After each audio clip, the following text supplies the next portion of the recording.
Ok, bueno, hoy nos toca la lección número 2, el Pablo y los Gálatas, el corazón de la teología del apóstol Pablo. Quiero proyectar acá un poco nuestro material. A ver, ahí se puede ver nuestro material, ¿sí? Ok, Se ve bien. bueno,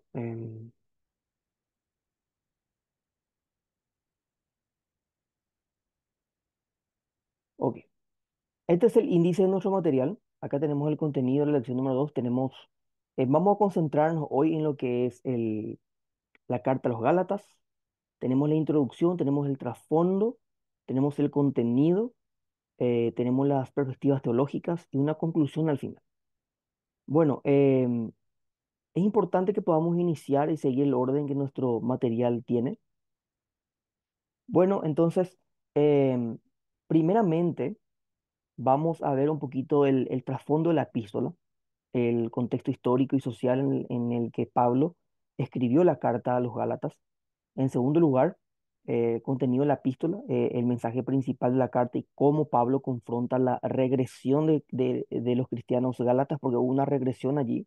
Muchos de ellos, bueno, no creemos que la salvación se pierde, pero sabemos que muchos de ellos, como decía Pablo, de la gracia habéis caído, ¿verdad? Pero entendemos que eso no significa que se pierda la salvación, sino que entendemos que muchos que han profesado fe en Cristo, al final realmente nunca fueron salvos y que terminaron regresando a la fe judía. Y en tercer lugar, las perspectivas teológicas de Pablo, las ideas centrales de Pablo sobre la fe, la salvación, la escatología, tal como se revelan en su carta a los Gálatas. Bueno, tenemos el trasfondo y vamos a ver un poco acá el primer viaje, ¿sí? Bueno, durante el primer viaje misionero del apóstol, em, tenemos que ver que esto inició aproximadamente allá por el 46 después de Cristo, luego de que Dios haya hablado a la iglesia de Antioquía de Siria, ¿sí? Más o menos por el 46, nosotros situamos la primera persecución iniciada con Nerón en el 64. Bueno, lo que sigue, lo cierto es que este primer viaje comenzó alrededor del año 46 después de Cristo. Dios habló a la iglesia de Antioquía de Siria para que reservaran a Pablo y Bernabé para un trabajo misionero. Ellos tenían el propósito de llevar el evangelio a tierras lejanas. Y ellos, y claramente llenos del Espíritu Santo, ellos zarparon a la isla de Chipre, donde comenzaron su labor predicando en las sinagogas de Salamina y de Pafos. Bueno, lo cierto es que su viaje, esto simplemente es algo narrativo, ¿verdad? Para introducirnos al contexto, al trasfondo. Su viaje continuó, ¿verdad? Hacia Perge, en Asia Menor, y luego ellos se adentraron a la región de Pisidia. Y las palabras de Pablo resonaron en muchos corazones, tanto judíos como gentiles, quienes se convirtieron al cristianismo, se convirtieron a Cristo. Pero la oposición de algunos judíos incrédulos les obligó prácticamente a ellos a huir de la ciudad. Y la siguiente parada fue Iconio, y donde a pesar de la fe de muchos, la iglesia no pudo consolidarse debido a las amenazas de muerte que recibieron Pablo y Bernabé. Era una triste noticia porque muchos tenían fe, pero al final la iglesia no pudo consolidarse allí en Iconio. Entonces, sin desanimarse, ellos continuaron su camino hacia Listra, donde Pablo sanó a un hombre cojo de nacimiento. Y ahí tenemos el acontecimiento tan famoso, donde la multitud se confundió y creyó que Pablo y Bernabé eran dioses Hermes y Zeus respectivamente. Ellos intentaron ofrecerles sacrificios y ellos con humildad les declararon que eran solo hombres predicando la verdadera fe, ¿verdad? Ellos no eran dioses, sino simplemente hombres predicando la fe verdadera. Entonces, la paz no duró mucho. eh, Judíos incrédulos de Iconio llegaron a Listra. Ellos sembraron dudas entre la población y logrando que se volvieran contra Pablo y contra Bernabé. Lastimosamente, ellos em, tuvieron que, una vez más, bueno, acá en ese, si conocen ese acontecimiento, van a ver cómo la protección divina es que está cubriendo constantemente, ¿verdad? A Pablo y a Bernabé. Entonces, en cada lugar que iban había oposición. Y los judíos es como que perseguían, pisaban los talones a Pablo y a Bernabé, pero la protección divina siempre estuvo ahí. Y una vez más, gracias a la protección divina, los misioneros pudieron escapar de esta situación allí en Listra, ¿verdad? O sea, en Iconio, mejor dicho. Entonces, pudieron escapar, pudieron seguir su viaje. En su ruta los llevó hacia el este de Galacia, en la ciudad de Derbe, donde nuevamente la fe de muchos floreció, por decirlo de alguna manera. Y allí Pablo pudo finalmente organizar la iglesia, designando ancianos para el cuidado de la iglesia local allí, en Galacia, en la ciudad de Derbe. Y a pesar de la alegría por las nuevas comunidades cristianas, ¿verdad? Pablo no olvidaba a los creyentes de Listra, Iconio y Antioquía de Pisidia, quienes aún enfrentaban muchas dificultades. Y poniendo en riesgo su propia seguridad, él regresa a cada una de estas ciudades para fortalecer a las iglesias, aquellos creyentes aquellas personas que sí habían creído, y tenía la intención de recordarles que las tribulaciones eran parte del camino de todo cristiano en la expansión del reino de Dios. Y finalmente ellos emprendieron un viaje de regreso a Antioquía de Siria, y pasando por Perge y Atalía o Atalia.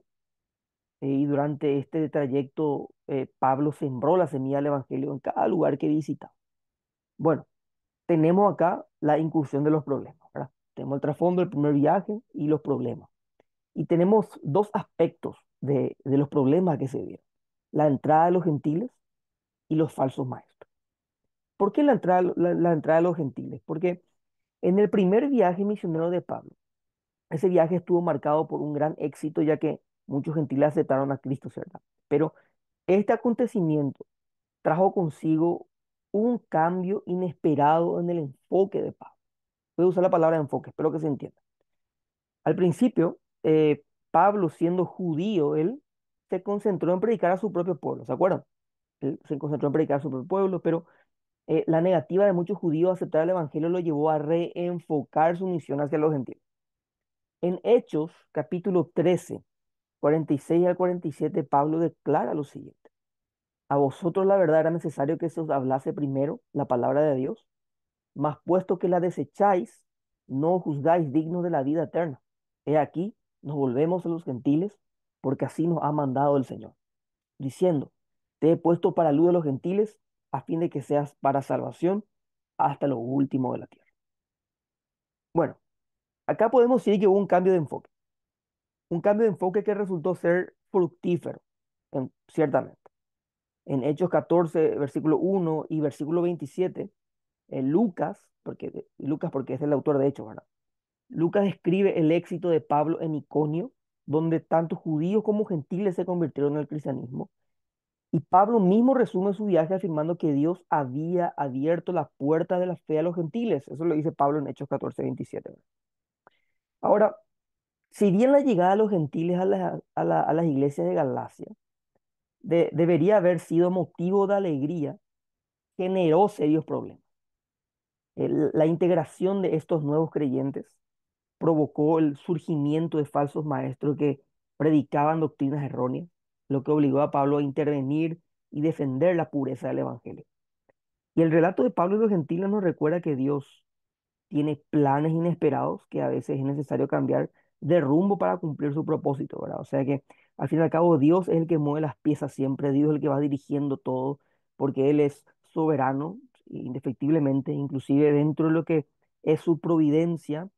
Entendemos que Él controla inclusive el mal, Él controla inclusive el pecado sin que Él necesariamente sea autor del pecado ni autor del mal. Entonces, también nos recuerda la importancia de la fe, la importancia de la gracia de Dios, disponible para todos sin importar origen o tradiciones. ¿Por qué origen o tradiciones? Porque estamos hablando de judíos y gentiles en este sentido. El segundo problema que tenemos son los falsos maestros, ¿verdad? Acá tenemos primeramente la entrada a los gentiles y luego tenemos a los falsos maestros. Em, en cuanto a los falsos maestros, em, bueno, surgieron estos falsos maestros. Como si conocen, por ejemplo, el contexto de las cartas del apóstol Juan, vemos como también surgieron falsos maestros que enseñaban una especie de gnosticismo en pañales. No era gnosticismo propiamente dicho, ¿verdad? Pero era un movimiento previo al gnosticismo. Y eso se infiltró en las iglesias de Asia Menor y trajo divisiones que negaban la encarnación de Cristo, etcétera, etcétera. Bueno, así también aquí surgieron falsos maestros que predicaban doctrinas erróneas, doctrinas heréticas, incluyendo la necesidad de la circuncisión para los gentiles conversos. O sea que estamos hablando del judaísmo, puntualmente hablando. No estamos hablando del gnosticismo ni del docetismo, sino estamos hablando del judaísmo. Y para estos falsos maestros, la circuncisión era un rito esencial para la salvación, similar a un sacrificio de sangre que complementaba la obra de Cristo.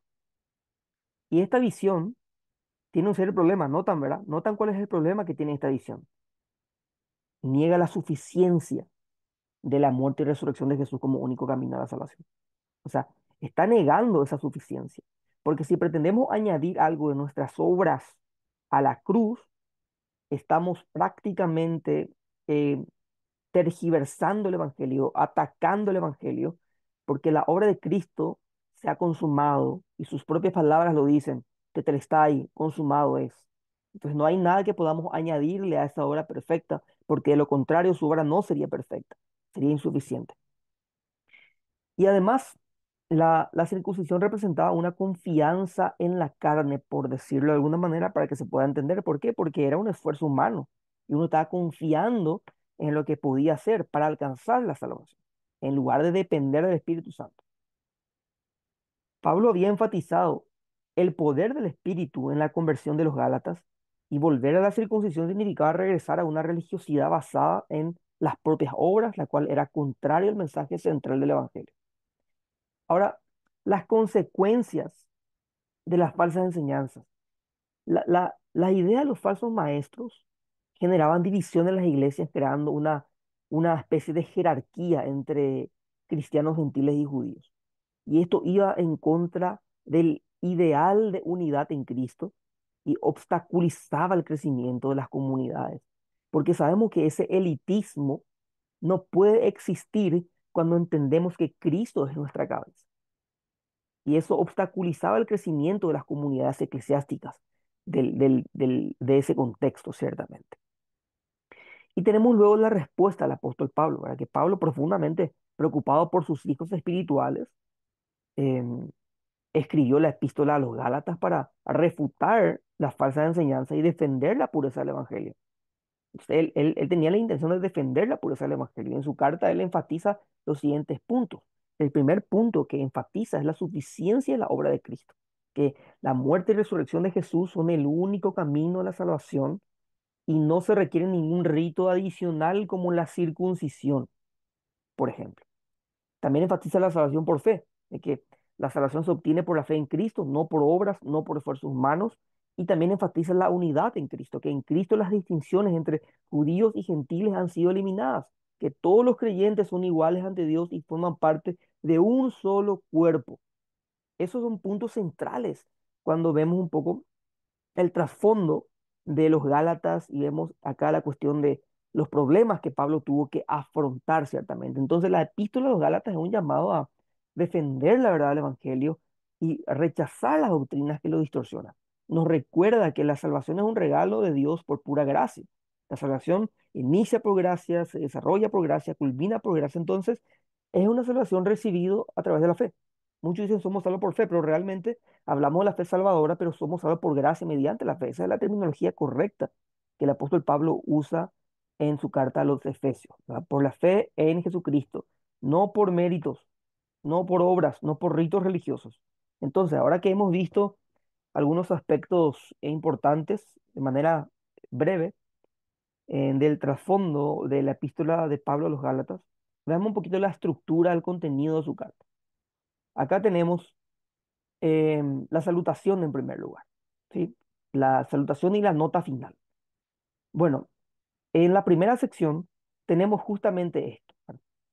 Que la salutación de la carta es breve, es bastante directa, tiene 5 versículos, ¿sí? Pablo, apóstol, no de hombres ni por hombres, sino por Jesucristo y por Dios el Padre, que lo resucitó de los muertos y todos los hermanos que están conmigo, a las iglesias de Galacia, gracia y paz sean a vosotros, de Dios el Padre, de nuestro Señor Jesucristo, el cual se dio a sí mismo por nuestros pecados para librarnos del presente siglo malo, conforme a la voluntad de nuestro Dios y Padre, a quien sea la gloria por los siglos de los siglos. Amén. Bueno, es breve, es bastante directa, introduce al apóstol Pablo como el autor e identifica a las iglesias de Galacia como receptores. Y la nota final es breve también, cerrando la carta con algunas observaciones finales y bendiciones personales de Pablo para las iglesias. Y también enfatiza algunos de los pensamientos más importantes de su carta. Bueno, en la segunda sección, que abarca el versículo 6 hasta el versículo 10, del 6 al 10 del capítulo 1, tenemos la introducción que contiene básicamente em, el ataque inmediato al problema, ¿sí? A la falsa enseñanza en Galacia, advirtiendo el apóstol acá a sus lectores el peligro de seguir a los falsos maestros.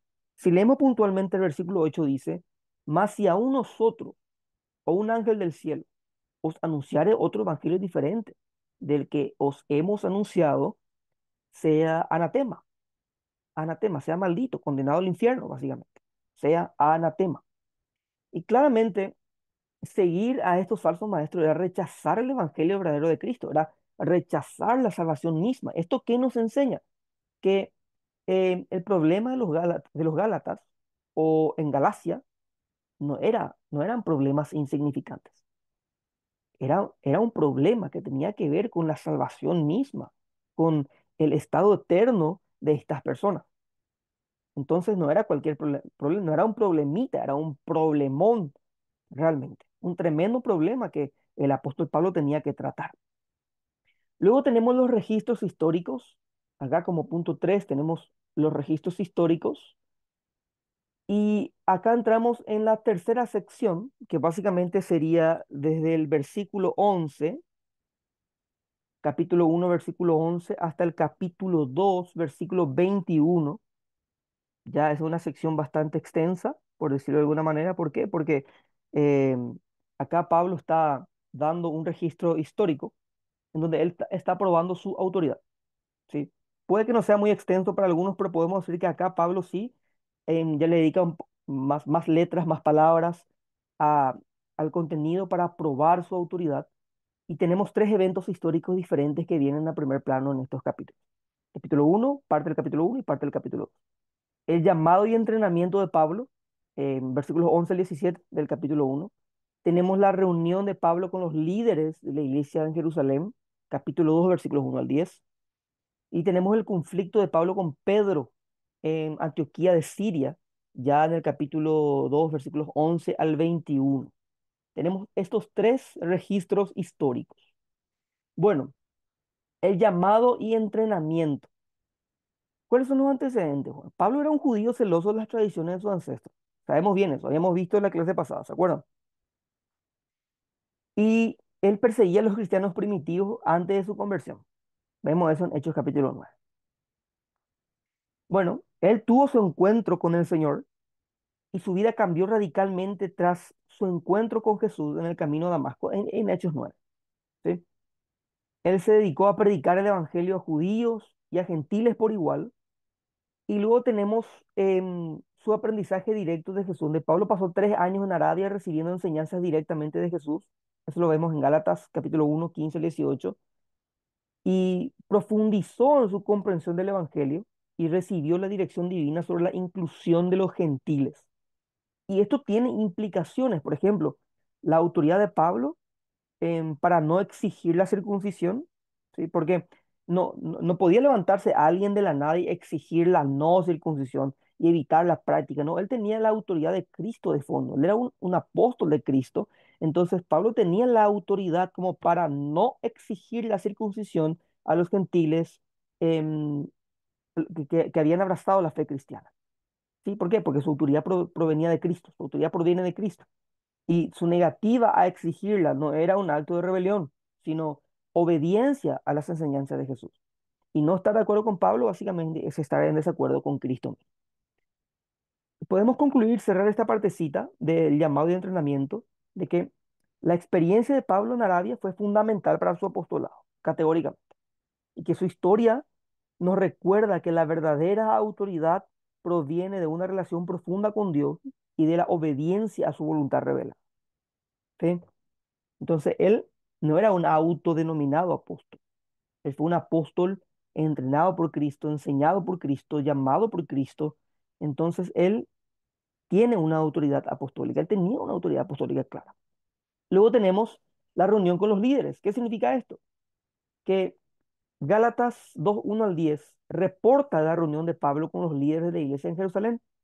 14 años después de una reunión en privado que tuvo anteriormente con el apóstol Pedro, Pablo se reunió con los líderes de la iglesia en Jerusalén y en esta reunión ellos confirmaron su acercamiento para traer el evangelio a los gentiles. Ellos confirmaron, o sea, Pablo no era un llanero solitario. La iglesia de Jerusalén reconoció su rol, reconoció su llamamiento, reconoció su preparación. Entonces la iglesia, los líderes de la iglesia, incluyendo Pedro, Santiago, Juan, aprobaron el enfoque de Pablo.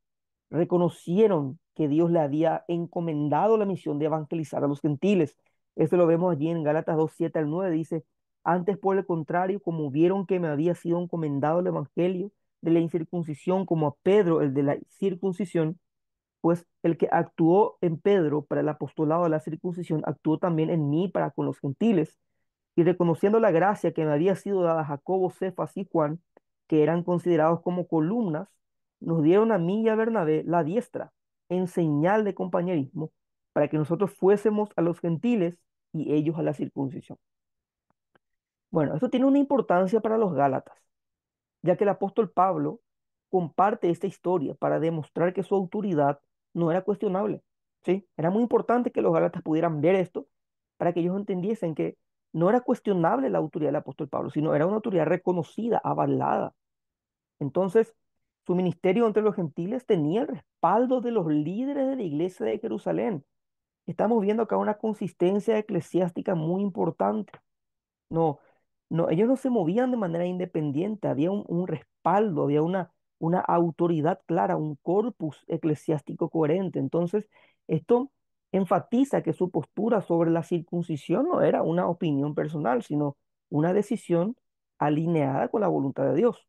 Entonces, es importante que podamos concluir este segundo registro histórico diciendo que la reunión en Jerusalén confirmó el llamado y la autoridad de Pablo como apóstol de los gentiles, que su ministerio no contradecía las enseñanzas de los líderes de la iglesia primitiva y que esta validación era crucial para abordar las dudas y falsos maestros en las iglesias de Galacia.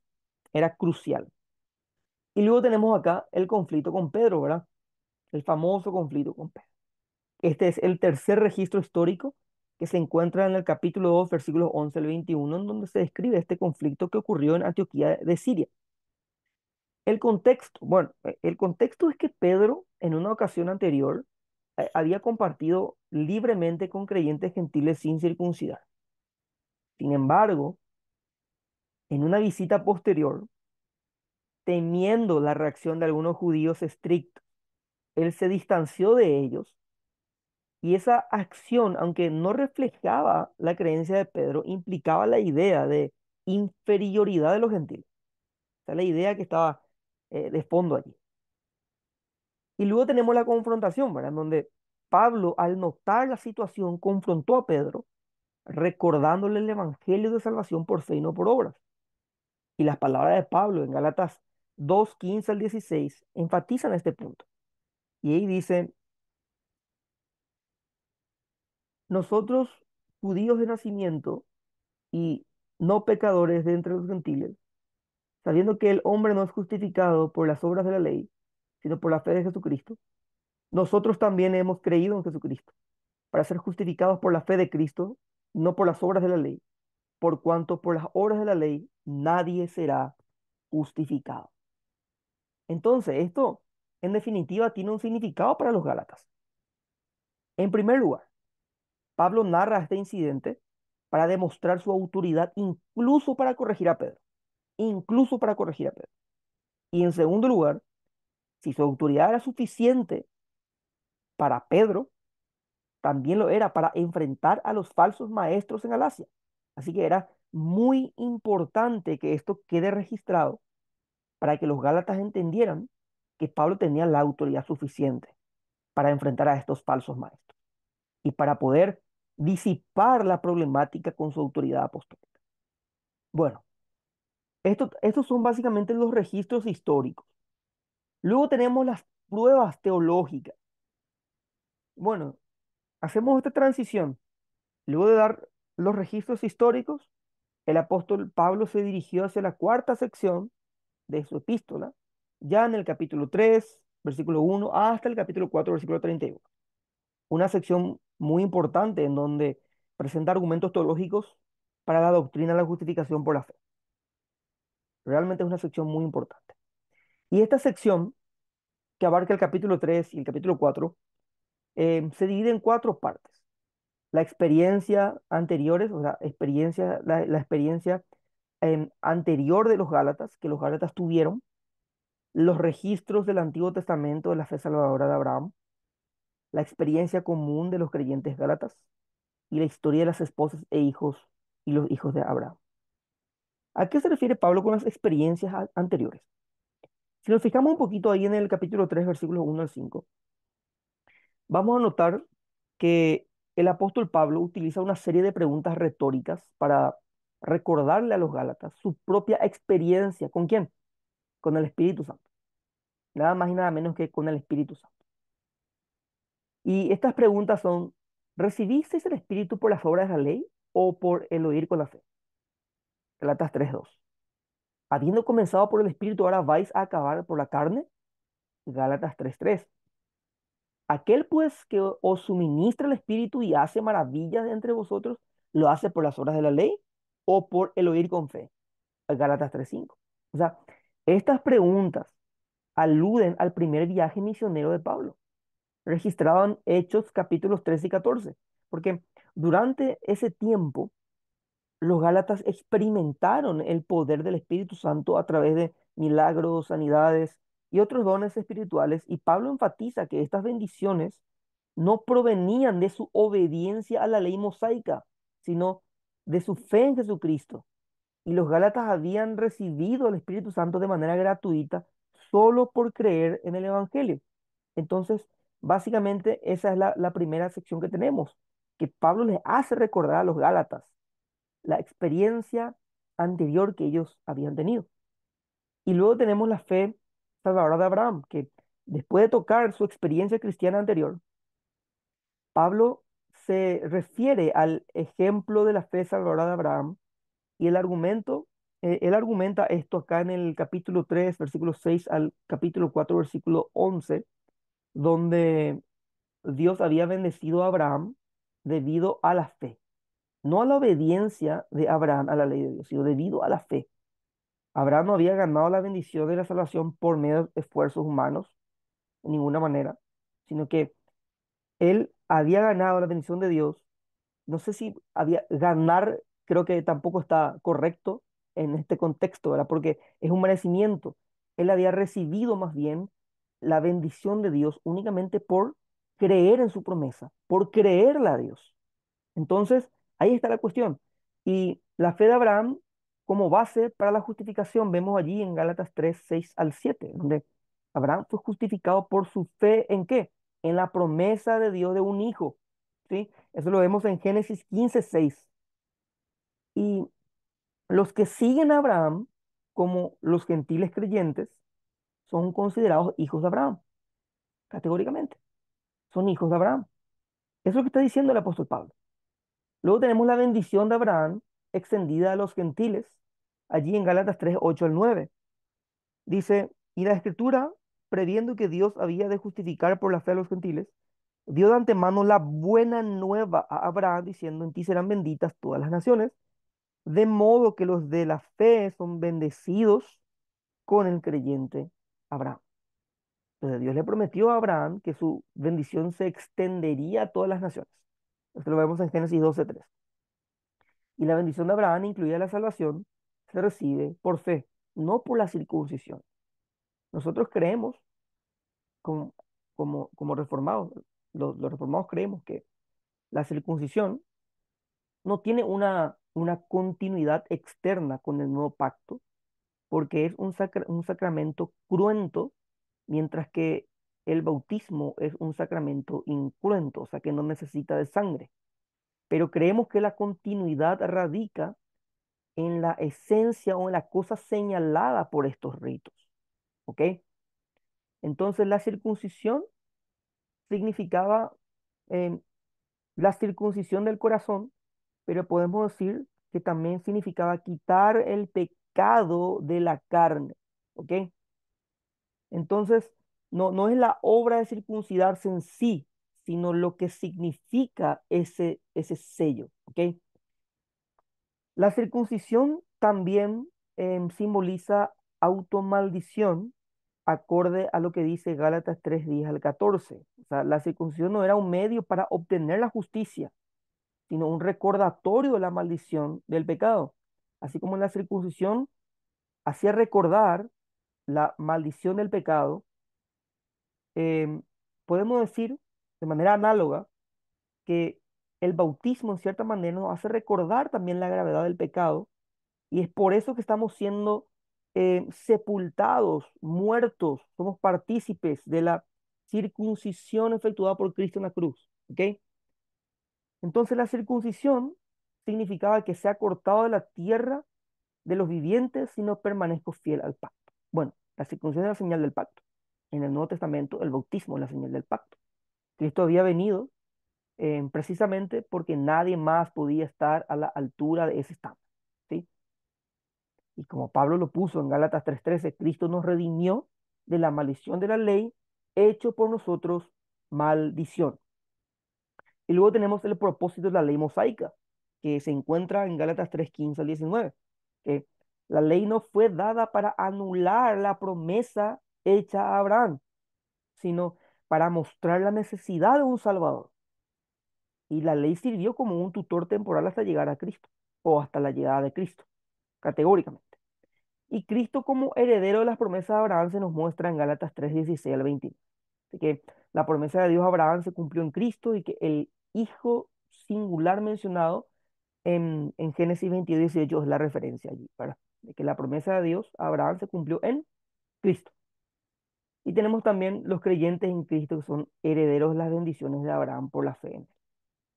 Entonces, la fe en las promesas de Dios, no las obras de la ley, es el camino hacia la salvación. Los creyentes en Cristo, siguiendo el ejemplo de la fe de Abraham, son partícipes de la bendición de Dios. Nosotros creemos que em, la gracia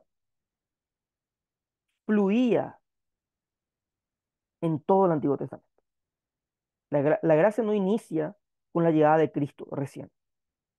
Nosotros podemos ver, y de hecho creemos que el pacto mosaico administraba más bien el pacto de gracia en el Antiguo Testamento. Y creemos que el pacto de gracia se establece con Abraham. Y por eso es que Pablo puede decirle a los Gálatas que a Abraham fueron dadas las buenas nuevas, o sea, que el evangelio fue dado a Abraham. Y por eso es que no hubo una forma distinta de ser salvos en el Antiguo Testamento. La salvación siempre fue a través de la fe en Cristo.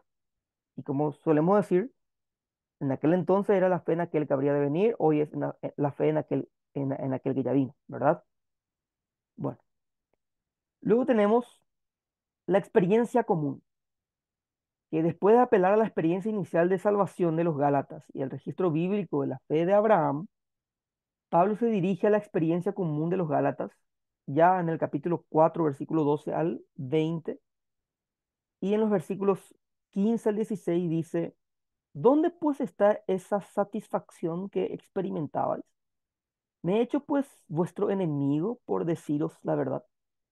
Bueno, Pablo acá expresa su profunda preocupación por el bienestar espiritual de los Gálatas.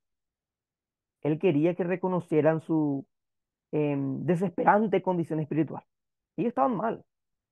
En tanto que los Gálatas le dieron la espalda al Evangelio, perdieron su gozo, un fruto del Espíritu Santo que deberían haber estado disfrutando, ¿verdad? Y el solo sentir esta pérdida debió haberlos alertado al hecho de que algo andaba mal con las enseñanzas de los oponentes de Pablo, porque ellos habían seguido las enseñanzas de estos falsos maestros y ellos andaban mal por esa causa. Y eso debió haberlos alertado categóricamente, pero lastimosamente ellos se desviaron. Y luego tenemos las esposas e hijos de Abraham. La cuarta forma en que Pablo argumentó su caso en contra de los falsos maestros fue enfocarse en el registro bíblico de las esposas y los hijos de Abraham en Gálatas 4, 21 al 32. Básicamente, Pablo utiliza el relato de las esposas e hijos de Abraham en Génesis para ilustrar su punto sobre la salvación por la fe.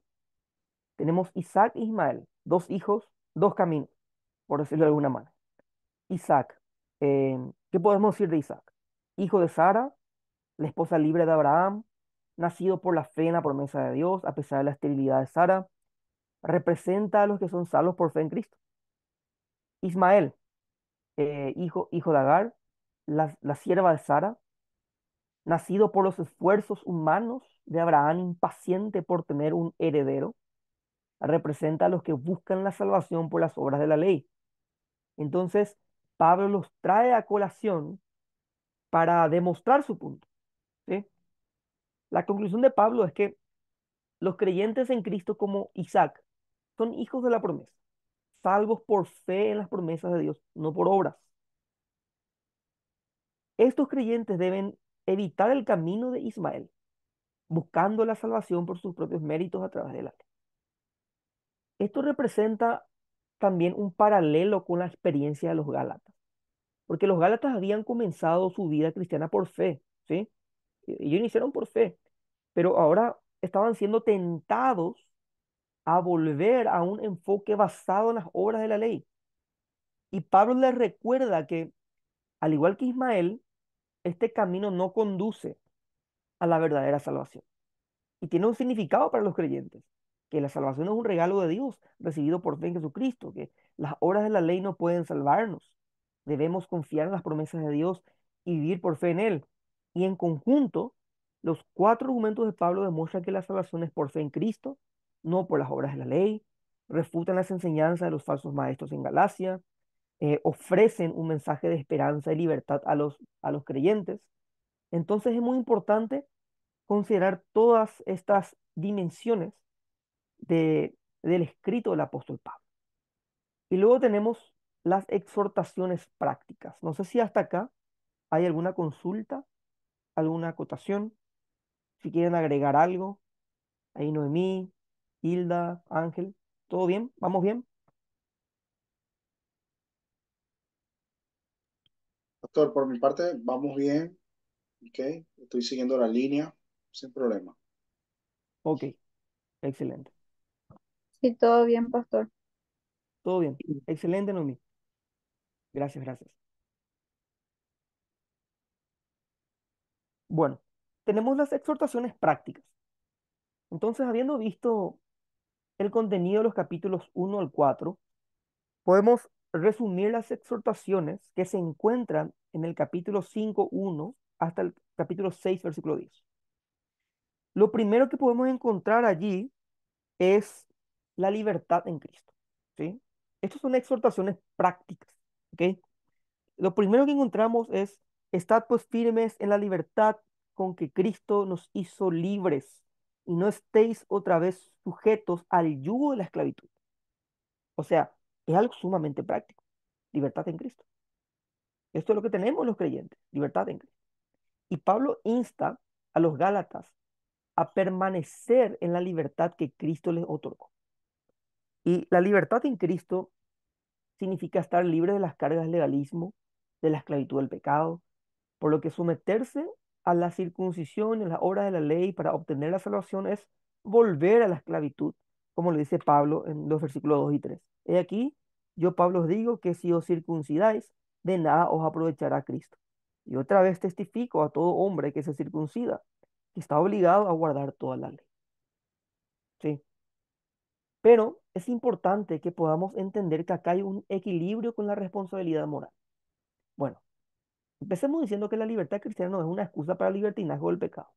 Todos somos conscientes de eso, ¿verdad? O sea, somos libres en Cristo, pero no somos libres para pecar de manera desenfrenada, ¿no? Eso sería libertinaje. En el versículo 13, Pablo dice, porque vosotros, hermanos, a libertad fuisteis llamados, solamente que no uséis la libertad como ocasión para la carne, sino servíos por amor los unos a los otros. Ustedes saben que aquellos críticos de la postura reformada de que la salvación no puede perderse, o de que ningún salvo puede perder su salvación, usan normalmente esta crítica, ¿verdad? Ah, si sos salvo, siempre salvo, entonces podés pecar como querés con tal, vas a estar con Cristo cuando mueras. Pero dice claramente Pablo acá que tenemos que usar esta libertad no como ocasión para la carne, ¿sí? Además que la salvación, yo siempre digo esto, la salvación no es algo que nosotros tenemos, la salvación nos tiene a nosotros, porque la salvación es Cristo, y Cristo nos tiene, y en consecuencia tenemos la salvación. Pero en primera instancia es la salvación la que nos guarda, nos preserva.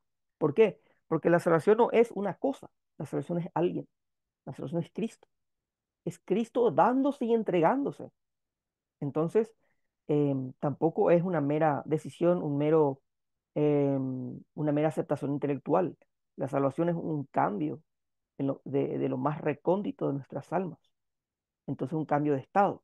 Y esa libertad que tenemos nosotros como cristianos, indudablemente nos va a llevar a la santidad y no al libertinaje, categóricamente. ¿Por qué? Porque hay un cambio de estado en lo más recóndito de nuestro ser, categóricamente. También, em, los creyentes deben usar su libertad para servirse unos a otros con amor, dice Pablo también en el versículo 13. Servirnos unos a otros. Y la ley moral de Dios sigue siendo válida para los cristianos incluso después de ser liberados de la ley como medio de salvación incluso después. ¿Por qué? Porque muchos dicen, ah, no, ya no estamos bajo la ley, estamos bajo la gracia y pretenden desechar la ley diciendo eso, pero Pablo en ninguna parte él desecha la ley, sino él dice que por medio de la ley no podemos salvarnos, o sea que él está desechando la ley acorde a una interpretación que pretende salvar a las personas mediante ella. Eso es lo que desecha Pablo, pero no es que la ley está desechando. Pablo está más bien diciendo, inclusive muchas veces dice que la ley es buena, agradable y perfecta, que la ley es santa. Entonces, nosotros no podemos desechar la ley nos marca un camino, es como un GPS, la ley nos marca la ruta a seguir, mientras que la gracia es el motor que nos conduce por esa ruta, es el motor que nos impulsa, es el motor que nos guía. Y los puntos claves acá son que la libertad en Cristo es un regalo precioso que debe ser valorado y protegido. Debemos amar nuestra salvación, cuidar nuestra salvación. No cuidar porque la vamos a perder, sino cuidar porque es algo tan preciado que la tenemos que cuidar. ¿Cómo? Velando, orando, leyendo la palabra, congregándonos, ¿ok? Viviendo en santidad, huyendo del pecado. La libertad no significa libertinaje, sino una vida vivida en amor y responsabilidad hacia Dios y hacia los demás. Ese es el resumen de la ley, hacia Dios y hacia los demás. Y la ley moral de Dios sigue siendo una guía importante para la vida cristiana. Por lo tanto, podemos concluir en esta parte que Pablo llama a los Gálatas a vivir en la libertad que Cristo les ha dado, pero también a usar esa libertad de manera responsable, siguiendo la guía de la ley moral de Dios y sirviéndose unos a otros. Luego tenemos acá el poder del Espíritu, ¿sí? Acá en este punto, em, Pablo enfatiza la clave para una vida victoriosa sobre el pecado y para vivir de manera justa, ¿sí? Y no hay de otra que viviendo acorde al Espíritu. Viviendo en el Espíritu, lo dice Pablo en Gálatas capítulo 5 16 al 25. Me hace acordar mucho al libro que escribió John Owen, Victoria sobre el pecado y la tentación. Y de manera así puntual y resumida, no podemos tener victoria sobre el pecado ni sobre la tentación si es que no vivimos una vida guiada y controlada por el Espíritu Santo. Los creyentes deben depender del Espíritu para su guía y fortaleza, no de sus propios esfuerzos o de la ley mosaica. Entonces tenemos acá el Espíritu y la palabra. ¿Por qué es importante hablar del Espíritu y de la palabra? Porque aunque vivir del Espíritu es crucial, Pablo no lo contrapone a la palabra de Dios. Ojo con eso, porque muchos dicen, yo estoy haciendo esto porque el Espíritu de Dios me guía y está atentando gravemente contra la palabra. O sea, yo no, el Espíritu Santo no me puede guiar a mí a hacer algo que está en contraposición de la palabra de Dios. O sea, el Espíritu no me puede llevar a mí a llevar en contra de la palabra que Él mismo inspiró. ¿Ok? Es cierto, es importante vivir en el Espíritu y eso no atenta la palabra de Dios de ninguna manera. Porque el Espíritu Santo guía a los creyentes a vivir de acuerdo a las Escrituras, tanto del Antiguo como del Nuevo Testamento. Y también esto va más allá de la obediencia. ¿Por qué? Porque vivir en el Espíritu no se limita a obedecer las reglas, sino que implica una dependencia activa del poder del Espíritu para cumplir la voluntad de Dios. O sea que Pablo le dice a los Gálatas, no se trata de cumplir meramente reglas, sino se trata de depender activamente del Espíritu para cumplir con la voluntad de Dios. Eso tiene que ver mucho con honrar. Y yo le digo ya en el colegio a los chicos, ¿cuál es el primer mandamiento con promesa? Les pregunto. Me dicen, honra a tu padre y a tu madre, ¿verdad? ¿Cierto? ¿Y qué significa honrar? Nosotros los padres cometemos errores muchas veces, pero yo también les digo, mis padres también cometieron errores, pero siempre he intentado honrarlos. ¿Por qué? Porque Dios lo dice. No es que nunca tenemos que pensar, ellos no se merecen porque se equivocaron hoy. No, independientemente de sus errores, yo tengo que honrar a mis padres, honrar. No es algo mecánico, es algo espontáneo, es algo que surge de manera espontánea del amor. Entonces, con más razón tenemos que honrar a Dios. Dios no se equivoca, Dios es perfecto. Y no tenemos que tratar de obedecerle a Él de manera mecánica cumpliendo reglas o ritos, sino obedecerlo a Él por el Espíritu Santo. Únicamente así es que vamos a poder cumplir su voluntad correctamente. Eso es lo que le está diciendo Pablo a los Gálatas, en palabras más simples. Y tenemos también la confianza en Dios, que los creyentes que confían en el Espíritu Santo para producir el fruto de la justicia en sus vidas, no tienen nada que temer de Dios. ¿Por qué? Porque produce una confianza. Y los puntos claves son que el Espíritu Santo es la fuente de poder para una vida victoriosa en Cristo. O sea, no podemos tener una vida victoriosa en Cristo sin el Espíritu Santo. De hecho, no podemos ser salvos sin el Espíritu Santo en ninguna manera. La dependencia del Espíritu no reemplaza la obediencia a la palabra de Dios, sino que la capacita. No podemos obedecer la palabra de Dios si el Espíritu no nos capacita. Él nos capacita para poder cumplir con la voluntad de Dios, no mecánicamente, sino espontáneamente entregándonos en abnegación. Vivir en el Espíritu implica una relación activa con Dios, buscando su guía y fortaleza en cada momento. Los creyentes pueden tener plena confianza en que Dios los ayudará a vivir una vida justa a través del poder del Espíritu Santo. O sea que el Espíritu Santo es el protagonista de nuestra vida cristiana. Y Pablo presenta el vivir en el Espíritu Santo como la clave para una vida cristiana plena, libre del pecado, o sea, no libre de que vamos a llegar al perfeccionismo, ¿verdad? Creo que es una doctrina que enseñaba John Wesley, ¿verdad? El perfeccionismo cristiano, sino libre de la esclavitud del pecado. Seguimos siendo pecadores, ¿cierto? Pero ya no somos esclavos del pecado, sino libres de la esclavitud del pecado y el Espíritu Santo nos llena de justicia, ciertamente, de la justicia de Cristo.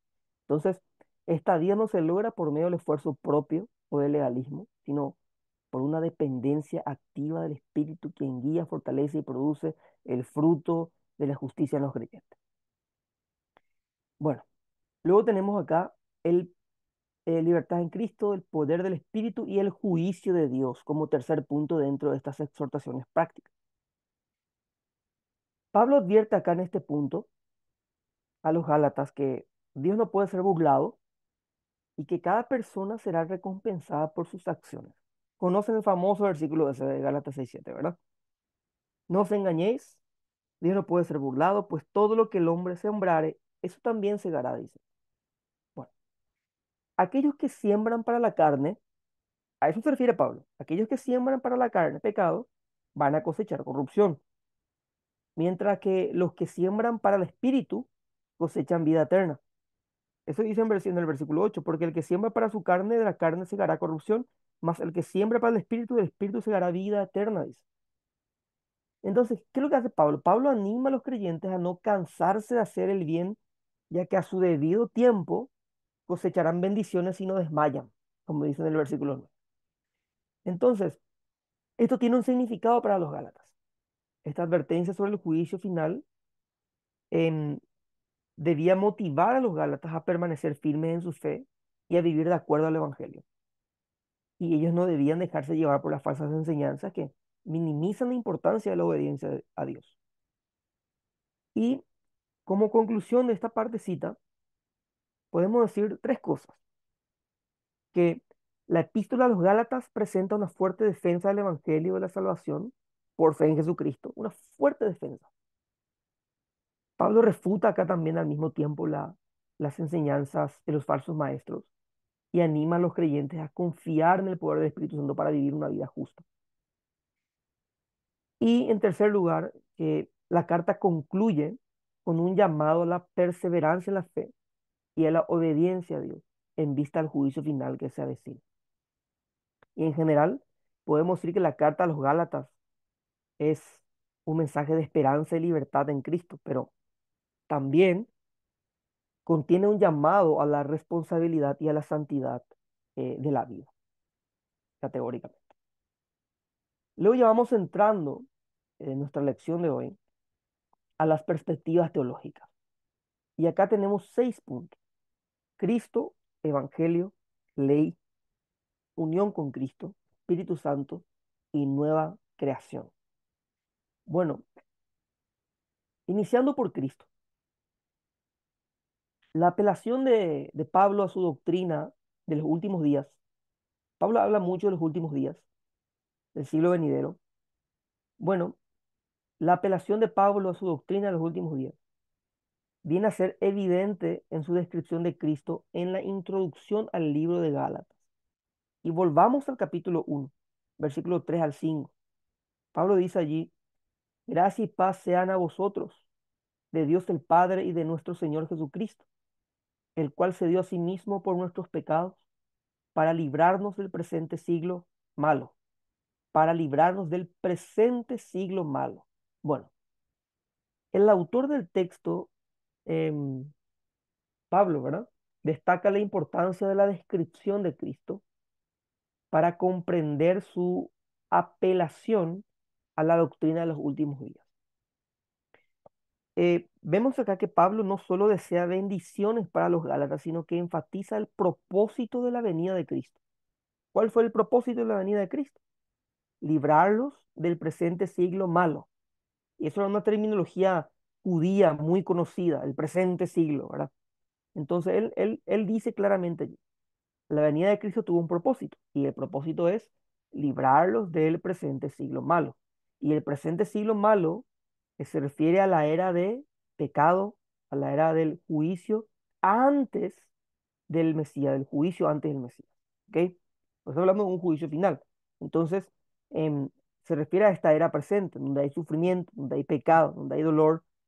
Y los falsos maestros insistían en regresar a la circuncisión, negando la liberación que Cristo trajo. Porque acuérdense, Pablo subraya que los Gálatas han perdido de vista esta razón por la que Cristo vino, llevarlos al siglo venidero, llevarlos a la era venidera.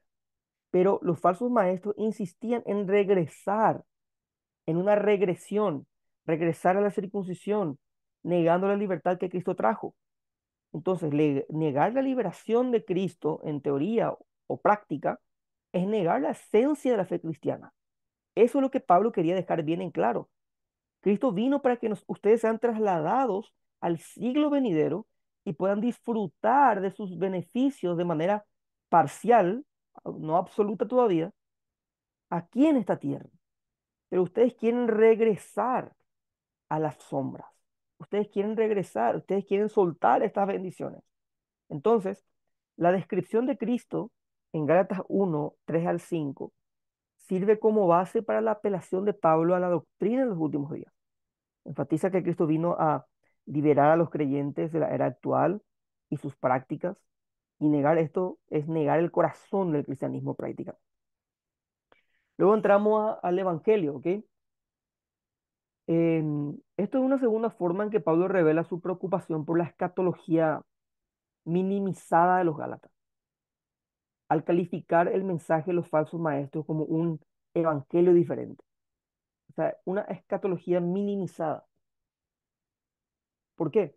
Bueno, veamos un poquito. Pablo critica a los Gálatas por desviarse del evangelio de la gracia y seguir uno diferente. Los falsos maestros, aunque se consideraban cristianos, ellos proclamaban un evangelio distinto al verdadero. Y para entender esto es necesario comprender el significado del término evangelio, evangelion en griego, y en el Antiguo Testamento el término hebreo es mevaser, traducido como buenas nuevas. Y este término se usaba para anunciar el fin del exilio y el establecimiento del reino de Dios. Es una buena noticia, una buena nueva. Isaías 52, versículo 7, ilustra este concepto. Las buenas nuevas son la proclamación del reinado de Dios o del reino de Dios. Y el Nuevo Testamento retoma este concepto relacionando el evangelio con el reino de Dios o el siglo venidero. En consecuencia, al negar la circuncisión y defender la justificación por obras, los falsos maestros em, rechazaban la verdadera esencia del evangelio. O sea, más bien al querer volver más bien a la circuncisión y al mismo tiempo defender la justificación por obras, estos falsos maestros rechazaban la verdadera esencia del evangelio. Ellos no creían que Cristo hubiera traído el reino de Dios ni el siglo venidero ya, ciertas bendiciones de ese siglo venidero, como para que ellos pudieran vivirlo en el presente. La raíz del problema en Galacia era la escatología minimizada de los falsos maestros, justamente por eso, porque ellos no creían que escatológicamente hablando, Cristo había traído el siglo venidero y ciertas bendiciones de ese siglo como para disfrutarlos aquí, en este siglo presente. Ellos no lo creían. Consecuentemente, tenían una escatología minimizada. Nosotros no creemos que nuestra escatología sea minimizada, porque nosotros ya vivimos en el ya de ese siglo venidero y estamos disfrutando de beneficios eternos de ese siglo en este siglo presente. Entonces no podemos decir que nuestra escatología es minimizada, pero allí indudablemente había un problema escatológico, que la escatología o la visión escatológica que estos falsos maestros tenían era una escatología distorsionada, minimizada categóricamente. El evangelio cristiano verdadero proclama ¿qué cosa? Que Cristo ha traído el reino de Dios a la tierra y que Él ya reina, que Él ya inició el siglo venidero y que eso se va desenvolviendo hasta el punto en el que el todavía no de este siglo llegue a consumarse de manera total.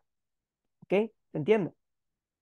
En conclusión, la crítica de Pablo a los falsos maestros se basa en su negación del verdadero significado de la primera venida de Cristo, la instauración del reino de Dios y el inicio del siglo por venir. Ellos negaban esto. Imagínense, o sea, estaban distorsionando completamente el evangelio. Tenían una visión totalmente pobre, una visión paupérrima de lo que Cristo vino a hacer en su primera venida. El evangelio auténtico reside en la proclamación de esta realidad, que Cristo vino a instaurar el reino de Dios. Por eso oramos, venga tu reino, hágase tu voluntad. Él, él vino a iniciar el siglo venidero y estamos en el ya y llegaremos al todavía no. Luego entramos en la ley, ¿sí?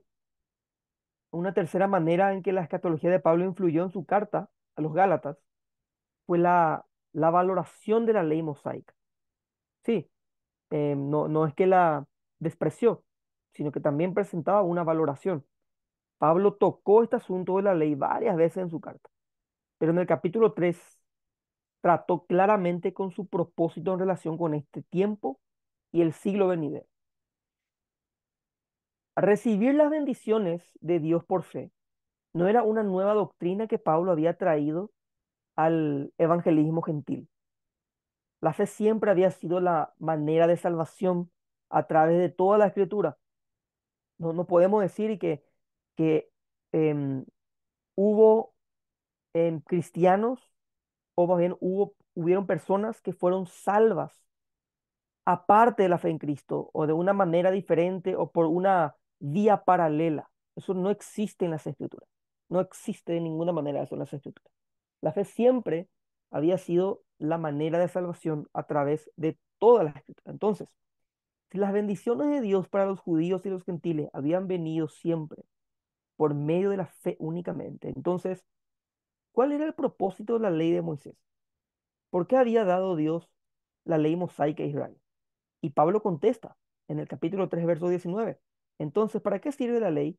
Fue añadida a causa de las transgresiones hasta que viniese la simiente a quien fue hecha la promesa. Eso dice Pablo en Gálatas. Entonces, la ley fue dada a causa de las transgresiones y hasta que viniese la simiente. Pero sabemos que la ley no solo fue dada a causa de nuestras transgresiones, ¿verdad? Sino que em, también fue dada para trazarnos un camino moral a seguir. En Gálatas capítulo 5 versículo 14, Pablo apeló al Antiguo Testamento, específicamente a Levítico 19-18. Ahí en Gálatas capítulo 5 versículo 14, voy a buscar el texto, dice, porque toda la ley en esta sola palabra se cumple. Amarás a tu prójimo como a ti mismo. Bueno, acá Pablo está aludiendo a Levítico 19-18 para explicar por qué los creyentes deberían buscar el amor. Porque toda la ley en esta sola palabra se cumple. Amarás a tu prójimo como a ti mismo. Entonces, una apelación similar a la ley aparece también en Gálatas 5, 22, 23. Mas el fruto del Espíritu es amor, gozo, paz, paciencia, benignidad, bondad, fe, mansedumbre, templanza. Contra tales cosas no hay ley. ¿Por qué no hay ley contra tales cosas?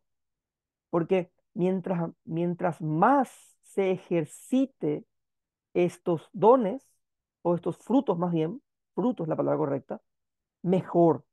No hay ley para restringir el amor, no hay ley para restringir el gozo, la paz, etcétera, etcétera. No. Mientras más la produzcamos, mejor. Por eso no hay ley para tales cosas, porque la tenemos que desarrollar crecientemente, paulatinamente, y mientras más grandes sean estos frutos en nuestras vidas, entonces mejor. No hay ley para tales cosas. Pero Pablo no enseñaba a los cristianos a desechar la ley de Moisés, sino a entender su propósito correcto. ¿Ok? El problema era que los falsos maestros en Galacia creían que la ley era el camino a la salvación. Eso contradecía la enseñanza de Pablo sobre la salvación por la fe. ¿Cuál es la explicación? Bueno, la ley fue dada a causa de las transgresiones para revelar el pecado, ¿cierto? La ley revela, es como un espejo. Yo me miro a través de la ley y veo que soy pecador, quedo sin excusa. La ley no era un medio para la salvación ni para una vida justa. O sea, la ley tampoco puede justificarme, no puede salvarme. La ley tenía un propósito temporal hasta que viniese la simiente, es decir, Cristo. Y nosotros manejamos, ¿verdad?, las tres funciones de la ley, ¿sí? Que la ley, por ejemplo, me muestra que soy pecador, la ley restringe el mal, la ley me lleva a Cristo. Y en este caso, la ley también condena a los hombres, condena a varones, a mujeres, ¿por qué? Por sus pecados, no porque la ley sea mala, sino porque nosotros somos malos. Y nos demuestra la necesidad de Cristo. Y eso nos lleva al efecto de la venida de Cristo. Inauguró el nuevo siglo, el tiempo venidero, abrió el camino a la salvación por la fe en Cristo, liberó a los creyentes de la condenación de la ley. Entonces, la ley de Moisés no fue reemplazada por Cristo.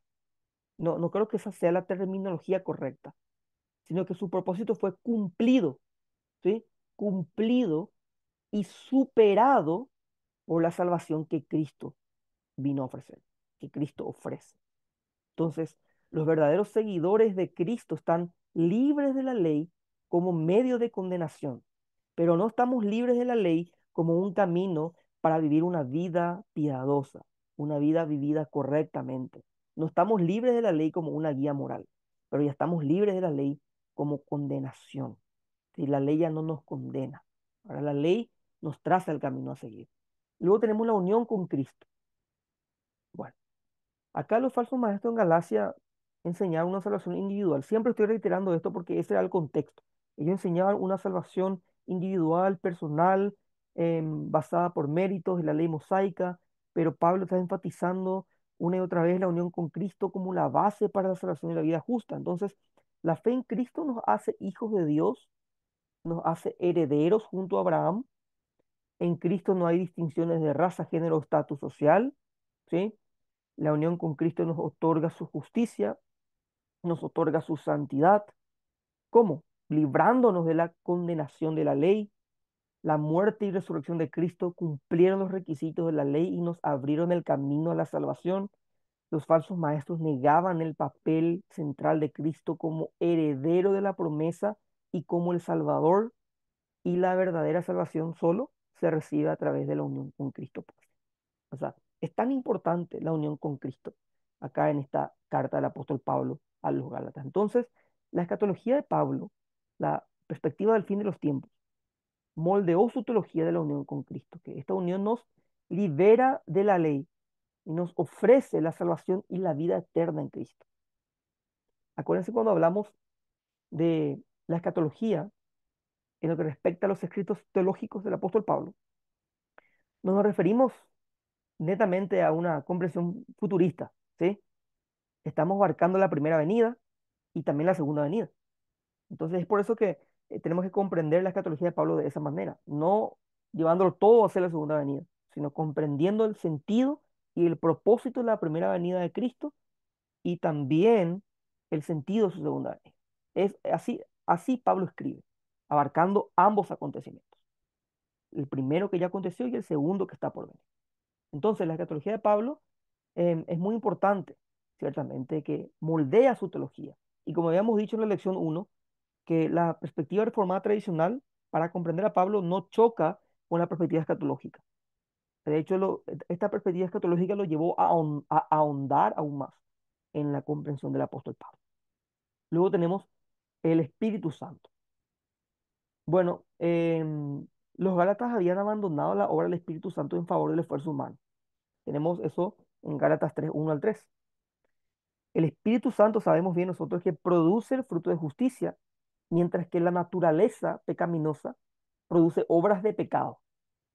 Calvino decía, todo lo bueno que ves en mí, ese es Cristo en mí. Y todo lo malo que ves en mí, ese soy yo. ¿Sí? Ese soy yo. Entonces, en- es el Espíritu Santo quien produce el fruto de justicia. En nuestra naturaleza no obra el bien. También los falsos maestros negaban la abundancia del Espíritu Santo en la era del Nuevo Testamento. También negaban eso. El profeta Joel, ¿se acuerdan? Él había profetizado un derramamiento del Espíritu Santo en el tiempo por venir. Sí, escatológicamente hablando, eso se cumple en Pentecostés. Y Pentecostés marcó el comienzo del cumplimiento de la profecía de Joel allí en Hechos capítulo 2. Y todo el libro de Hechos ciertamente es un contexto de Pentecostés. Hechos 2, Hechos 8, Hechos 10, Hechos 19. Podemos ver que son en contextos de Pentecostés, por decirlo de alguna manera. Entonces, los creyentes en Cristo ya poseen el Espíritu Santo en toda su plenitud. Y es el Espíritu Santo quien empodera a los creyentes para producir fruto de justicia. Es el Espíritu Santo. Habita en la iglesia, habita en los creyentes. Él es quien nos capacita para poder producir el fruto de justicia. Entonces, la escatología de Pablo, la creencia en el fin de los tiempos, influenció su enseñanza sobre el Espíritu Santo en Gálatas. El Espíritu Santo no solo es un regalo inicial de salvación, sino también una fuente continua de poder para vivir una vida justa en la era del nuevo pacto. ¿Eh? Negar el papel del Espíritu Santo es negar la plenitud de las bendiciones que Cristo trajo al inaugurar el tiempo venidero. Y luego ya para ir cerrando tenemos este último punto de las perspectivas teológicas, que es la nueva creación. ¿Sí? Aquí tenemos puntos claves a considerar. La nueva creación en Cristo marca el comienzo de una nueva era en el que la circuncisión ya no es relevante. ¿Sí? La, el rito externo de la circuncisión ya no es relevante. Esto lo vemos en Gálatas 6, 15 al 16. Dice, porque en Cristo Jesús ni la circuncisión vale nada, ni la incircuncisión, sino una nueva creación, dice. Una nueva creación es la que vale. Luego dice, y a todos los que anden conforme a esta regla, paz y misericordia sea a ellos y el Israel de Dios. ¿sí?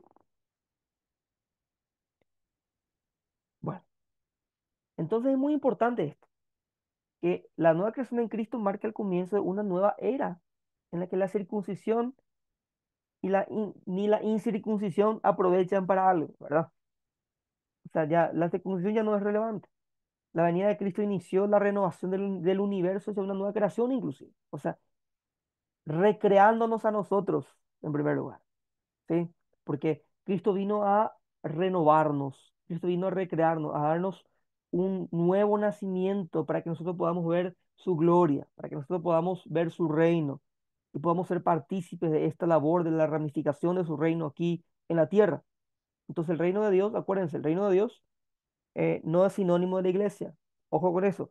El reino de Dios es más grande que la iglesia en sí. Aunque la iglesia es un engranaje principal, el reino de Dios no es sinónimo de la iglesia. Herman Bavinck decía que el reino de Dios abarca cultura, iglesia y Estado. Entonces, el reino de Dios abarca toda la realidad existente. Y tenemos que entender que Cristo viene a redimir todo. Su obra abarca tanto el cielo y la tierra. Y Él vino a establecer la paz entre ambos. Y nosotros somos partícipes de esta nueva creación, de esta labor, de que la creación llegue a un clímax, iniciando con la nueva creación de aquellos que están muertos espiritualmente. Entonces, vivir en la nueva creación debe ser la prioridad de cada creyente. Vivir acorde a esta nueva vida que tenemos. Vivir acorde a esta nueva creación. Eso es prioritativo, eso es buscar el reino de Dios y su justicia. Y los que viven en la nueva creación son el verdadero Israel de Dios, ¿sí? La iglesia, ¿ok? Los que están en Cristo son parte del Israel de Dios. Acuérdense lo que decía Pablo, no todo el que desciende de Israel es israelita, y el que es judío de verdad lo es en el interior, no en lo exterior. Entonces, la escatología de Pablo, su creencia en el fin de los tiempos, influyó en su énfasis en la nueva creación. Esta nueva era inaugurada por Cristo eh, libera a los creyentes de la restricción de la antigua ley y llama a vivir una nueva vida transformada por quién? Por el Espíritu Santo. Que la nueva creación no es un evento futuro nomás, sino una realidad presente. Es futuro, sí, pero también es presente. Y es presente en el sentido de que los creyentes ya pueden participar de esta nueva creación hoy, ahora, a través de la fe en Cristo. Entonces, ya para cerrar, como conclusión, em, tenemos lecciones que nos dejan la carta a los Gálatas. Cuidado con los falsos maestros. Tenemos que tener cuidado con los falsos maestros. Que la iglesia de Galacia fue influenciada por falsos maestros que distorsionaban el mensaje del Evangelio. Hoy en día también debemos estar atentos a falsas enseñanzas que se apartan, ¿verdad?, de la verdad bíblica. Tenemos que estar con los ojos bien abiertos, con los oídos bien atentos y llevarlo todo a la luz de las Escrituras. Porque estamos en tiempos difíciles, hay muchísimas falsas enseñanzas, falsos evangelios, y vemos la rigurosidad del apóstol Pablo a la hora de decir, el que enseñare otro evangelio distinto al que yo os enseñé sea anatema. O sea, vemos una rigurosidad tan drástica allí y tenemos que seguir el ejemplo del apóstol Pablo. No podemos coquetear con otros evangelios. Tenemos también la salvación por fe. Pablo enfatizó que la salvación no se obtiene por obras de la ley, sino por fe en Jesucristo. Y el legalismo es una triste realidad hoy en día en muchas iglesias, que pretenden doblegar a Dios a través de buenas obras. Pero acordémonos, nuestras buenas obras son llevadas a cabo por la gracia, obrando en nosotros. O sea que no es algo de nosotros, sino algo de la gracia que opera a través de nosotros. Entonces, es una verdad que sigue siendo central para el cristianismo, es un mensaje de esperanza para todos. También tenemos la libertad de la ley, que la venida de Cristo nos liberó de la condenación de la ley mosaica. Y en su lugar vivimos bajo la gracia, el amor de Dios, y guiados por el Espíritu Santo, y también estamos viviendo acorde a la ley, pero ya no nos condena, sino como una guía moral a seguir. Y estamos viviendo también en la nueva creación, que la primera venida de Cristo marcó el comienzo de una nueva era, de nueva creación. Los cristianos estamos llamados a vivir de acuerdo a los valores de esta nueva era, dejando atrás las prácticas del pasado, ¿verdad? Todo eso era sombra de lo que habría de venir. la sombra del cuerpo que estaba viniendo, ¿ok? Una vez que el cuerpo aparece, que es Cristo encarnado, ya no hace falta enfocarnos en la sombra de ese cuerpo, sino en el cuerpo en sí, en Cristo, en aquel que ya vino. Eso vemos un poco, esa terminología vemos en la carta a los Colosenses, ¿verdad? Sombras de lo que habría de venir. Entonces, ¿cómo lo aplicamos para hoy? Examinar nuestras creencias. Es importante comparar nuestras creencias con las enseñanzas de la Biblia para asegurarnos de que estamos siguiendo el Evangelio verdadero. Eh, en segundo lugar, confiar en la gracia de Dios. Tenemos que, es importante que podamos regresar al Evangelio todos los días de nuestras vidas. Regresar al Evangelio. No dar por sentado el Evangelio, sino a regresar al Evangelio. Ahí está nuestra fuente, ahí está Cristo. Ahí debemos estar. Acuérdense que la teología de Pablo también es estar en Cristo, ¿sí? No, no estar ensimismados, sino salir de nosotros para estar en Cristo. Esa es la teología de Pablo. Tenemos que salir de nosotros, ir a Cristo, ir al Evangelio una y otra vez. Entonces, la salvación no es un logro personal, no es un logro que yo, Maciel, lo haya logrado, o Ángel, o Hilda, o Noemí, no, sino un regalo de Dios por medio de la fe. Entonces hay que confiar en su gracia, confiar en su misericordia, ¿ok? También vivir en libertad. Una aplicación muy práctica es eso, que la libertad en Cristo nos permite vivir una vida plena, nos permite vivir una vida abundante, guiados por el Espíritu Santo, siguiendo los principios de la nueva creación. Y en último lugar es compartir este mensaje, ¿verdad? De esperanza. El Evangelio de Cristo es la mejor noticia que podemos compartir con el mundo. Comparte tu fe con otros, anímalos a vivir en la libertad y la gracia que Dios ofrece. Esa es la gran comisión, ¿verdad? Cuando hacemos eso estamos tirando la red al mar y los pescados van a adherirse a esa red y Dios va a atraer a los suyos, categóricamente. Entonces, en conclusión, la carta a los Gálatas sigue siendo tan relevante hoy como lo fue para la iglesia primitiva. Su enseñanza sobre la salvación por fe, la libertad de la ley y la vida en la nueva creación nos guían hacia una vida plena y significativa en Cristo. Entonces, básicamente, esta es la estructura, los temas que Pablo trata dentro de su carta. Ciertamente, si vamos a abordar de manera mucho más cautelosa aún la carta a los Gálatas, esta sería una clase de meses, ¿verdad? Como mínimo. Entonces, em, las cartas de Pablo son tan profundas, tan ricas en contenido. Y como había dicho también en la lección número uno, que él nunca pretendió sistematizar y hacer un tratado teológico robusto como tal. No fue su propósito, sino más bien aplicar su teología desde un sentido pastoral, a lo práctico, pero eso de ninguna manera evita o impide ver y notar la robustez teológica en sus escritos, ¿sí? Eh, no sé si quieren aportar algo, opinar algo antes de ir concluyendo con nuestra clase de esta noche. Tienen tiempo para poder hablar, por favor.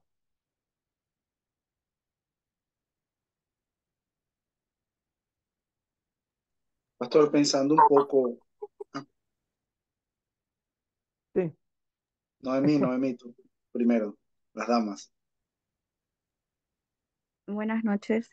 Sí, quería compartir nada más que me parece muy enriquecido realmente. Veo como el amor y la gracia de Dios a través de estas palabras. El mensaje es muy poderoso acerca de la esperanza, la libertad de Cristo. Y digo del amor de Cristo porque nos da ese mensaje de cuidarnos de los falsos maestros, que nuestra salvación es por medio de la fe, también la libertad de la ley. Y, y me parece realmente muy, muy bueno, interesante y me gustaría realmente compartir con más hermanos lo que hoy aprendí. excelente, hermana Noemí. Así mismo, eh, esto que estamos viendo em, tiene un contenido muy importante, es como una médula central para comprender el Evangelio y indudablemente deberíamos compartirlo con las demás personas, ¿verdad? Ciertamente, la carta a los Gálatas es fundamental, en donde Pablo em, está explicando el evangelio verdadero, y está afrontando un problema que atentaba frontalmente el evangelio, el hecho de justificarse por las obras. El hombre, a raíz del pecado, quiere guiarse por una justicia propia, pero lo que el evangelio nos dice es: desechen toda justicia propia y aférrense a la justicia de Cristo. Porque al fin y al cabo, aquel día cuando estemos delante del tribunal del Señor, de Cristo, es su justicia la que nos va a hacer que nosotros estemos parados, contentos y alegres. Como dice en la epístola de Judas, ¿verdad? Al final, que nosotros estaremos alegres ese día cuando Él regrese, ¿verdad? No como otros que van a desear que las montañas vengan sobre ellos, sino que nosotros vamos a estar alegres. ¿Por qué? Porque tendremos la justicia de Cristo. Acuérdense lo que dice al final de la carta de Judas, creo que voy a buscar el versículo. Dice: y aquel que es poderoso para guardaros sin caída y presentaros sin mancha delante de su gloria con gran alegría, al único y sabio Dios, nuestro Salvador, sea gloria y majestad, imperio y potencia, ahora y por los siglos. O sea, Él es, versículo 24 y 25, Él es el que nos va a guardar sin caída y sin mancha delante de su gloria en aquel día. Él está aludiendo a ese día final. Entonces, es solamente Él, solamente la justicia de Cristo, que nos puede guardar y preservar para ese día. Entonces, es muy importante que podamos quitarle el jugo o quitar el tesoro de, de esta carta y poder compartir con las demás personas. No sé si Amén. alguien más quiere. ¿Noemí? ¿Sí? No solo estaba diciendo amén. Ah, Ángel, me dijiste algo hace rato, yo creo que no entendí lo que me Sí, dijiste. Sí. recordando, Ay, no sé qué está pasando. ahora sí, pausé Eh, sin querer. ok.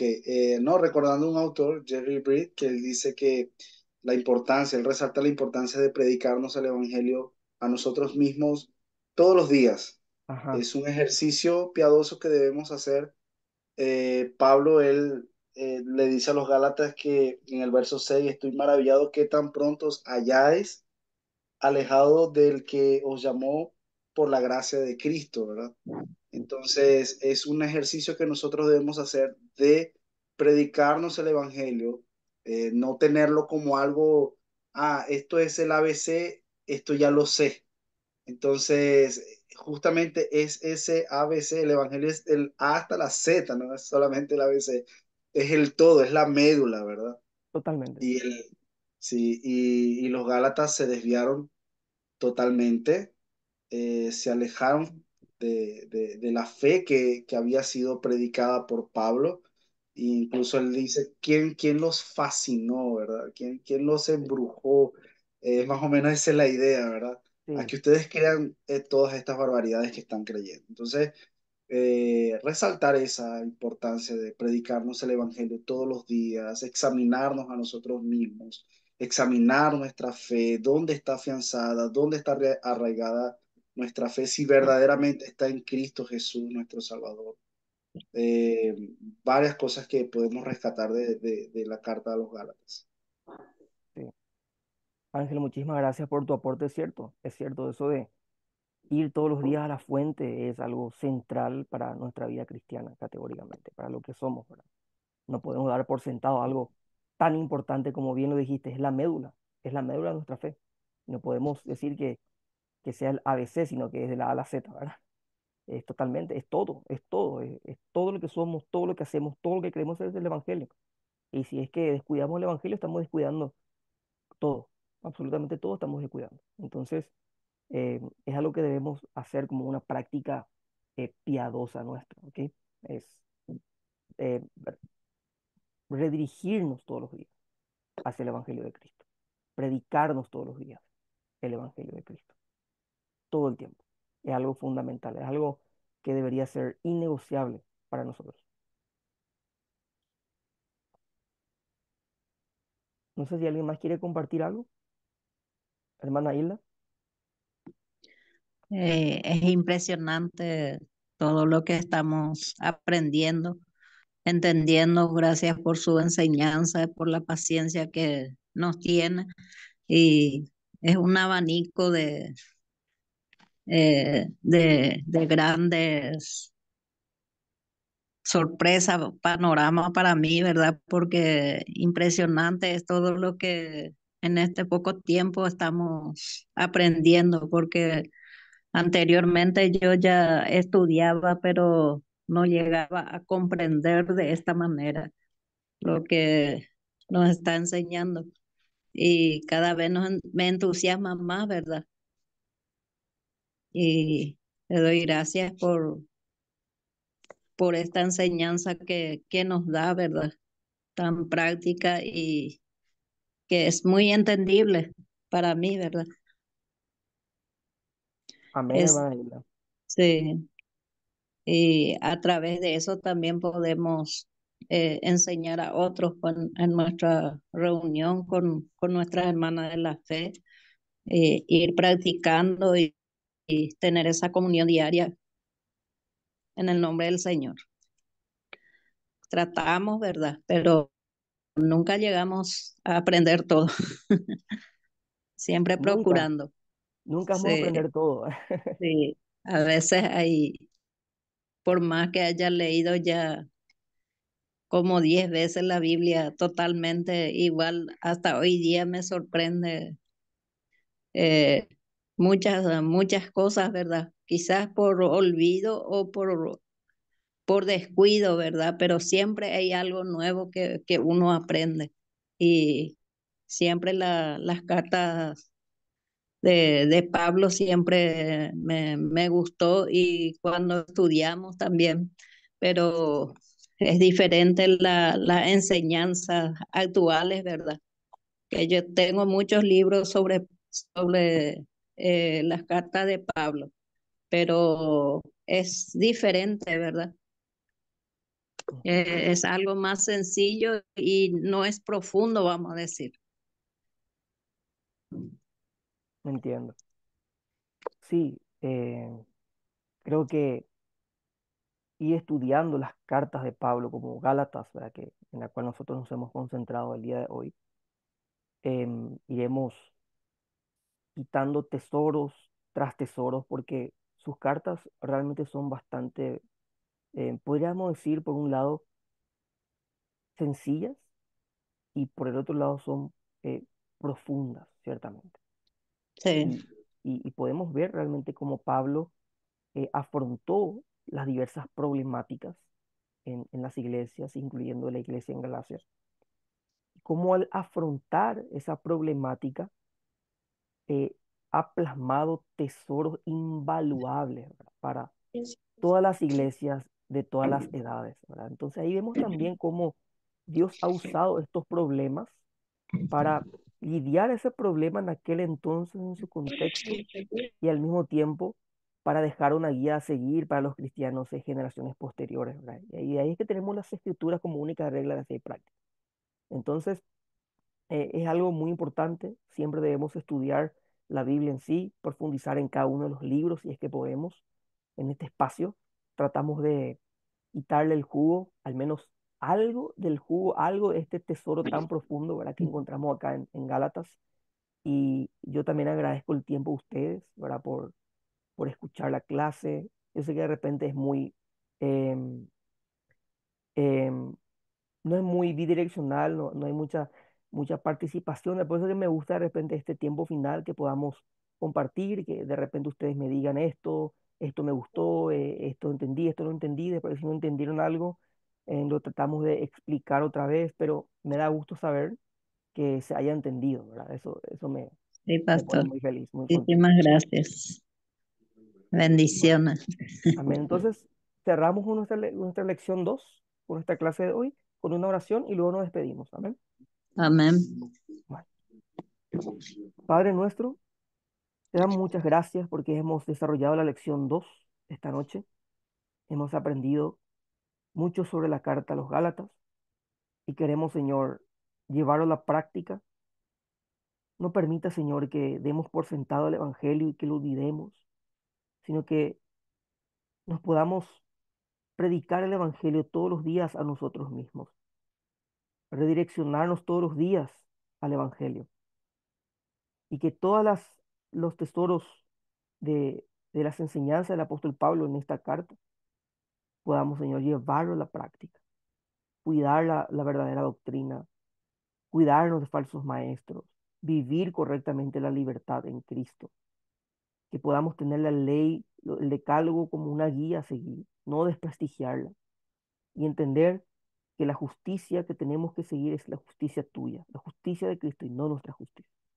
Gracias por esta lección y queremos, Señor, continuar el próximo lunes y te pido que, que mis hermanos tengan una buena noche, que puedan descansar bien, que el día de mañana sea un día de victoria sobre el pecado, sobre la tentación y que hagan lo que ellos tengan que hacer, hagan lo que hagan, ellos puedan, Señor, glorificarte por sobre todas las cosas y disfrutar de ti, Señor, todo el tiempo y para siempre.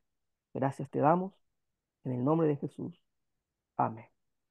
Amén. Hermanos, muchas bendiciones y que tengan una buena noche.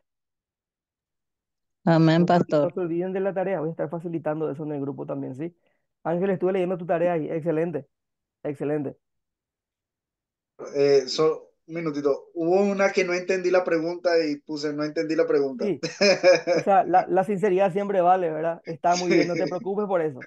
Pero lo demás, excelente, excelente. Dale, gracias, hermano. Bendiciones. Chao, chao. Bendiciones. Bendiciones. Chao, chao. Bendiciones.